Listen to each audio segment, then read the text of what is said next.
Good morning. Computer architecture में आज हम लोग पढ़ेंगे डी फ्लिप फ्लॉप के बारे में। डी फ्लिप फ्लॉप में एक सिंगल डाटा लाइन और एक क्लॉक इनपुट होता है। डी फ्लिप फ्लॉप सिंप्लीफिकेशन होता है आरएस फ्लिप फ्लॉप का। डी फ्लिप फ्लॉप में जो इनपुट होता है वो डायरेक्टली एस इनपुट में जाता है और उसका जो कॉम्प्लीमेंट होता है वो आर के थ्रू इनपुट होता है। डी इनपुट को हम लोग सैंपल करते हैं क्लॉक पल्स के द्वारा। अब इसके डायग्राम को समझेंगे। ये हमारा डी हो गया, डी का इनपुट, और यहाँ से हमने डी नॉट निकाला और यहाँ तो यहाँ हमारा एस था। आर एस फ्लिप फ्लॉप में यहाँ हमारा एस का इनपुट होता था, तो एस की जगह पे डी का इनपुट हो रहा है। और यहाँ हमारा आर का इनपुट होता था, तो आर के इनपुट की जगह हम डी नॉट का इनपुट कर रहे हैं और एक क्लॉक इनपुट है और फिर यहाँ भी एक क्लॉक इनपुट हुआ। तो यहाँ डी इनपुट, डी नॉट और एक क्लॉक इनपुट, यहाँ भी क्लॉक इनपुट। नैंड गेट है, ये भी नैंड गेट है। यहाँ से नैंड गेट का आउटपुट फिर नैंड गेट में इनपुट ले रहा है, यहाँ से नैंड गेट का आउटपुट फिर नैंड गेट में इनपुट ले रहा है। और इसका जो डी का जो आउटपुट है, हाँ, यहाँ हो गया नैंड गेट के थ्रू जो आउटपुट यहाँ आया क्यू, तो यहाँ इनपुट ले रहा है सीक्वेंशियल। अब इसको सीक्वेंशियल बनाया गया है। और यहाँ जो क्लॉक का जो इनपुट यहाँ हुआ और इसका जो आउटपुट हो गया फिर इनपुट हुआ, तो यहाँ फिर इनपुट ले रहा है यहाँ पे नैंड गेट के अंदर, तो यहाँ इसको सीक्वेंशियल बना दिया गया। तो ये सीक्वेंस में हो गया, तो एक क्यू का आउटपुट हो गया और एक क्यू नॉट हो गया। अब इसके ट्रूथ टेबल को देखिए, तो एस हो गया और आर, यहाँ आर हो गया। एस का इनपुट हो गया, आर का इनपुट हो गया। जब दोनों जीरो होगा तो आउटपुट क्या होगा? जीरो होगा। जब एस जीरो होगा और आर वन होगा तो आउटपुट हमारा वन होगा। जब एस वन होगा और आर जीरो होगा तो आउटपुट हमारा जीरो का आएगा। और जब एस वन और आर भी वन होगा तो आउटपुट हमारा वन का होगा। ये सिक्वेंशियल है, इसको कॉम्बिनेशनल की तरह आप जो फार्मूला 0 1 1 का जो फार्मूला जानते हैं, तो ये सीक्वेंशियल है। यहाँ सीक्वेंस के कारण आउटपुट चेंज कर रहा है, तो इसको कॉम्बिनेशनल के आउटपुट से आप कंपेयर नहीं करेंगे, नहीं तो आपको प्रॉब्लम हो जाएगी। अब इसके बाद आगे हम लोग देखते हैं टी फ्लिप फ्लॉप के बारे में। It is a method of avoiding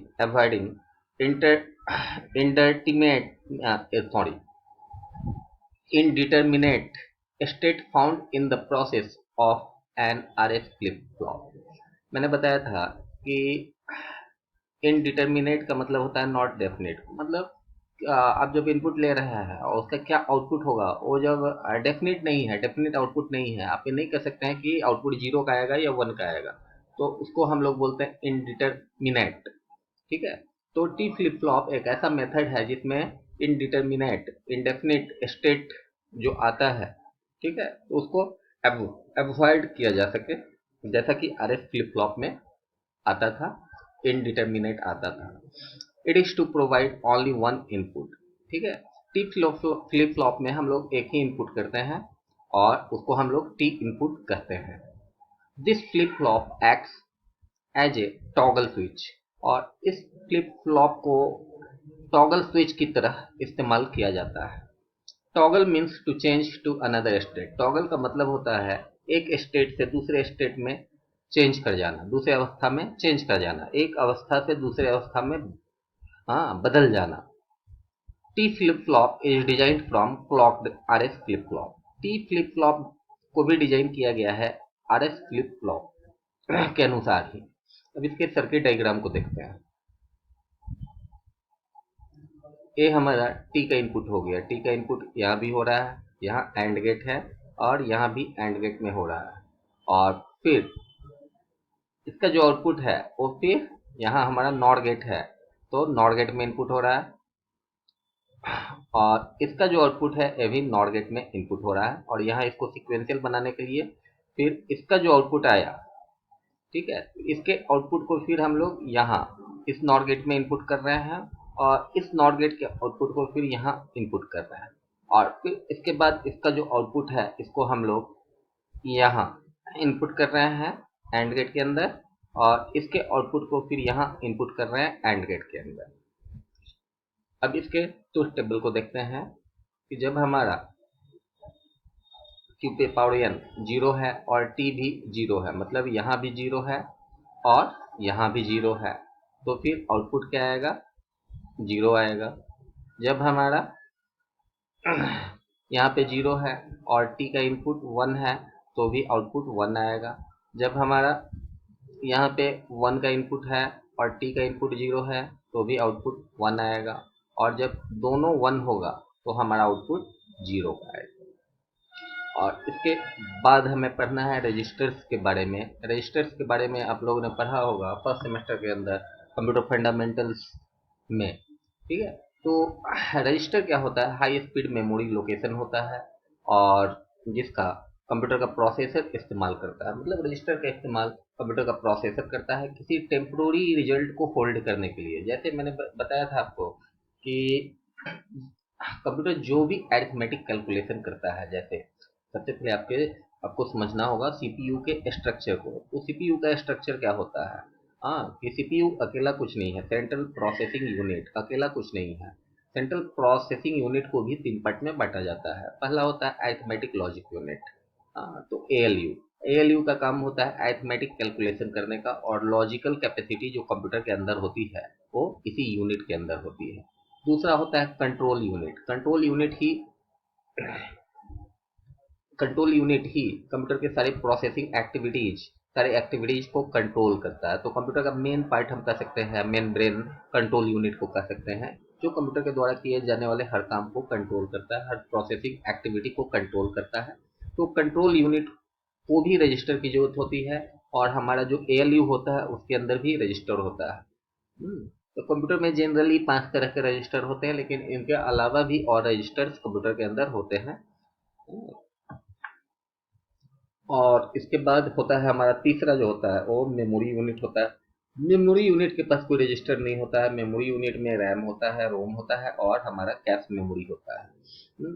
तो रजिस्टर तो 5 तरह के रजिस्टर में सबसे पहले इसको समझ लेते हैं। These are separate from locations in the main storage although they can be either similar in structure, ठीक है। तो ये जो रजिस्टर्स होते हैं तो ये अलग अलग होते हैं, हाँ, मेन स्टोरेज के अंदर, और ये स्ट्रक्चर में सिमिलर ही होते हैं। It is available in the control unit and ALU. एक कंप्यूटर के अंदर जो सीपीयू है तो उसके अरिथमेटिक लॉजिक यूनिट और कंट्रोल यूनिट के अंदर होता है register. The number of registers contains varies depending on the computer.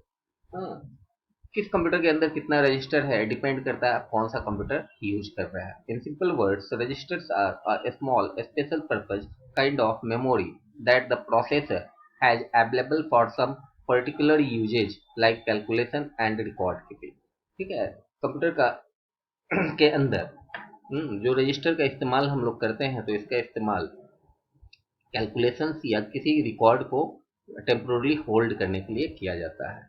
It is part of the processor. ये भी प्रोसेसर का एक पार्ट होता है।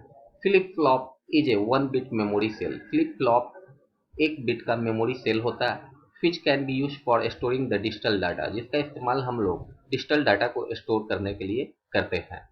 To increase the storage capacity in terms of number of bits, अगर 1 बिट का flip flop होता है, अगर इसके कैपेसिटी को, नंबर ऑफ बिट्स को हम बढ़ाना चाहते हैं, we have to use a group of flip flop, तो उसके लिए हमें एक से ज़्यादा फ्लिप फ्लॉप का इस्तेमाल करना होगा। Such a group of flip flop is known as a register, और उस फ्लिप फ्लॉप के ग्रुप को हम लोग रजिस्टर कहते हैं। तो यहाँ आपको पता चल गया कि रजिस्टर बना कैसे है। तो हाँ, बहुत सारे फ्लिप फ्लॉप को जब हम इकट्ठा करते हैं तो वो रजिस्टर का रूप लेता है।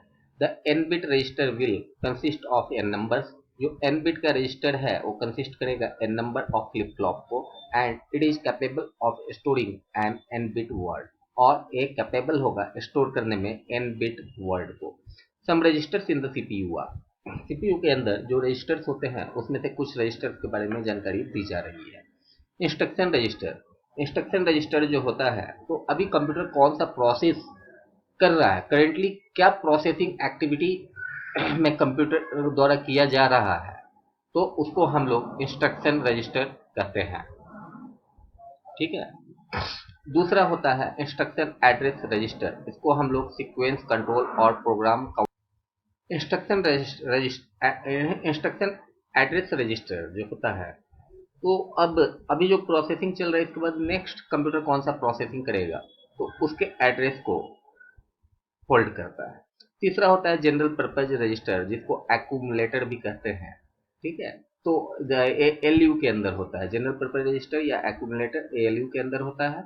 और ये जो कैलकुलेशन, कंप्यूटर जो मैथमेटिकल कैलकुलेशन करता है, तो जिस तरह हम लोग रफ करते हैं तो कंप्यूटर भी रफ करता है, तो उस रफ के डिटेल्स को टेम्पोरली होल्ड करने के लिए एक्यूमुलेटर या जनरल पर्पज रजिस्टर का इस्तेमाल कंप्यूटर के अंदर किया जाता है। चौथा होता है address register. Address register, it holds the address of an instruction that refer to data transfer before the transfer is achieved। जब हम लोग कंप्यूटर में डाटा को ट्रांसफर करते हैं, मतलब एक ड्राइव से दूसरे ड्राइव में कॉपी पेस्ट करते हैं, तो उस कंडीशन में किस ड्राइव से दूसरे किस ड्राइव में डाटा ट्रांसफर किया जा रहा है, तो इसके एड्रेस को होल्ड करता है एड्रेस रजिस्टर। और पांचवा होता है लिंक रजिस्टर। कभी कभी हम लोग क्या करते हैं, कंप्यूटर में काम करने के बाद कंप्यूटर को पॉज कर देते हैं और उसके बाद हाइबरनेट करके फिर से कंप्यूटर को स्टार्ट करते हैं, और उसके बाद फिर जहाँ तक हमारा काम हो चुका रहता है फिर वहाँ से कैरी ऑन करते हैं। तो लिंक रजिस्टर, ठीक है, कि कितना डाटा प्रोसेसिंग हो चुका है, कितना बाकी है, तो इस तरह के कंप्यूटेशंस को, ठीक है, computation sometimes result in carry over. Computations जो होता है समटाइम्स क्या होता है, कैरी ओवर हो जाता है, आगे कंटिन्यू करता है, तो इस तरह के रिजल्ट को लिंक रजिस्टर होल्ड करता है। ठीक, तो ये हो गया। तो मैंने आज आपको बताया डी फ्लिप फ्लॉप के बारे में, टी फ्लिप फ्लॉप के बारे में, और कंप्यूटर के अंदर यूज होने वाले रजिस्टर्स के बारे में। कल के वीडियो लेक्चर में मैं आप लोगों को बताऊंगा काउंटर्स के बारे में। Thank you.